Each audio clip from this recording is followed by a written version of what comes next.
Welcome to সৌমিকা blog. আজকে মোটামুটি আমি সকালে উঠেছি 5টার সময়, ঠিক আছে, 7:30টায় ট্রেন। কিন্তু আমার মা আমাকে ডেকে 5টা থেকেই স্নান করতে করেছে। তারপরে আমি স্নান করেছি, ঘুমিয়েছি, জামা পরেছি, ঘুমিয়েছি। তারপরে লাস্টে আমি পুরো মেকআপ করেছি, কারণ মুখটা তো ওরকম না যে মেকআপ ছাড়াও দেখা যাবে, একটু মেকআপ করতেই হয়, কিছু করার নেই। তো অনেকদিন পরে সকাল দেখলাম এই কথাটা। আর আজকে আমরা যাচ্ছি বল্লাকালী। আমাদের এইখানে বল্লাকালীর মানে অনেক প্রসিদ্ধ আর অনেক ফেমাসও বলতে গেলে। আমি ঘটনাগুলো আমাদের এক এক করে ব্লগে বলতে থাকবো।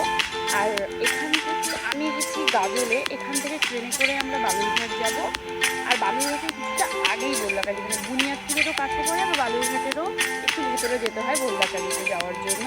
আর এটা আমার ফার্স্ট টাইম যে আমি যাচ্ছি, এর আগে আমি কোনোদিনও যাইনি। আমি অনেক এবার আমার সত্যিই খুব ইচ্ছে ছিল যে এবার আমি যাবো, আর সেটা ফাইনালি মা চেয়েছে বলে আমি যাচ্ছি। কথাটা একদম সত্যি, কারণ যদি ভগবান মা না চাইতে আমি যেতে পারতাম না। এবং আমার খুবই ইচ্ছে ছিল, আমি আমার বন্ধু বান্ধবদের বললাম যে চল যাই করে।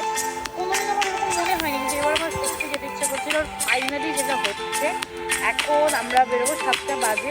এখন আমরা বেরোবো, স্টেশনে যাব, স্টেশন থেকে ট্রেন ধরবো, ট্রেন ধরে আমরা নামবো এইখানটায়। আর আমিও প্রথম যাচ্ছি বলে আমারও কোনো এক্সপিরিয়েন্স নেই, আমিও জানি না কীরকম কিছু হয়। আমি ফেসবুকে ছবিতে দেখেছি, যেমন তোমরা দেখেছি, ইউটিউবে দেখেছি। আর আমি, আমার মা, মাসি, মেসো, আশেপাশের ভাই বোন, ওরা সবাই মিলে যাচ্ছি। তো অনেকে যেহেতু মিলে যাচ্ছি, যেহেতু মজাটা অনেক বেশি হবে। এবার চলো তাহলে ব্লগটা লাস্ট পর্যন্ত দেখো, আমার মনে হয় তোমাদেরও খুব ভালো লাগবে ব্লগটা। তাহলে এবার আমরা বাইরে বেরোবো, আর বাইরে বেরিয়ে তোমাদের সাথে আবার কথা বলবো। আর তারপরে আমরা বেরিয়ে পড়লাম বাইরে, কারণ আমরা এখন টোটোতে উঠবো। টোটোতে ওঠার পরে স্টেশন যাব, স্টেশন থেকে ট্রেন আছে। আর আমি বলছি, গাজল থেকে যদি আপনারা যান তাহলে আপনাদের 1 ঘন্টা 1.5 ঘন্টা পর পর থেকেই ট্রেন আছে। 6:30, 7:30, 9:30 এরকম। আসার সময় ঠিক তাই, অনেকগুলো ট্রেন আছে গাজল থেকে। আরামে আপনারা যেতে পারেন। আরামে আমি বলবো না, কারণ লোকাল ট্রেন। আর ট্রেনে যে কীরকম অস্বাভাবিক ভিড় হতে পারে সেটা আমার প্রথম দেখা হয়েছে এইখানে। আমি জীবনে কখনো কল্পনাও করতে পারিনি যে এরকম ভিড়ে আমি দাঁড়িয়ে যাব। বল্লাতে স্টেশন আছে কিন্তু কোনো প্ল্যাটফর্ম নেই, তাই জন্য নামার জন্য সত্যি খুব অসুবিধা হয়। আর তারপরে আমরা পৌঁছে গেলাম যেখানে বল্লাকালী পুজো হয়, সেখানে রাস্তা। ভিড়টা শুধু আপনাদের দেখাচ্ছি, এইরকম ভিড় থাকে। প্রাচীনকালে শুক্রবার করে হাট বসত বল্লা। আশেপাশের গ্রাম থেকে বল্লাতে আসতো সাধারণ গ্রামের মানুষ। সেই রকমই এক শুক্রবার গ্রাম্য বিবাদকে কেন্দ্র করে গ্রামের এক ব্যক্তি খুন হয়ে যায়। এই খুনের ঘটনায় 20-25 জনকে, সাধারণ মানুষকে আদালতে মামলা দায়ের করা হয় যে তারা করেছে খুন।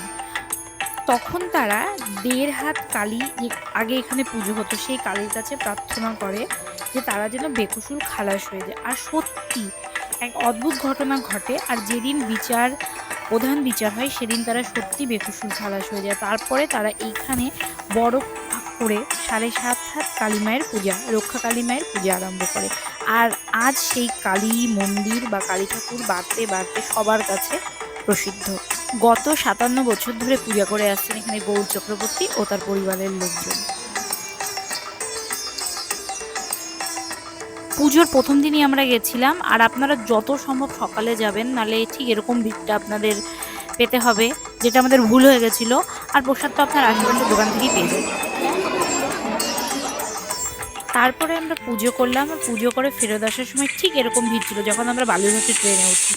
তারপরে বালুরঘাটের ট্রেনে আমাদের এটাই ওঠার কারণ ছিল, কারণ নালে আমরা ওখান থেকে ট্রেনে করে আসতে পারতাম না। এটা শিলিগুড়ি ট্রেন ছিল। এখানেও সেরকম অস্বাভাবিক ভিড়। আর এই লোকটা এত ভালো ছিল, আমি সত্যি বলছি কথাটা, লোকটা আমাকে একটু বসতে দিয়েছিল। এটা আমার জন্য খুব দরকার ছিল, কারণ আমার প্রচণ্ড শরীর খারাপ লেগেছিল সকাল থেকে উপোস করে পুজো দিয়ে। তারপরে আমরা ফিরছিলাম বাড়ি। তো thank you so much guys watching this blog, and please do like, comment, share and subscribe.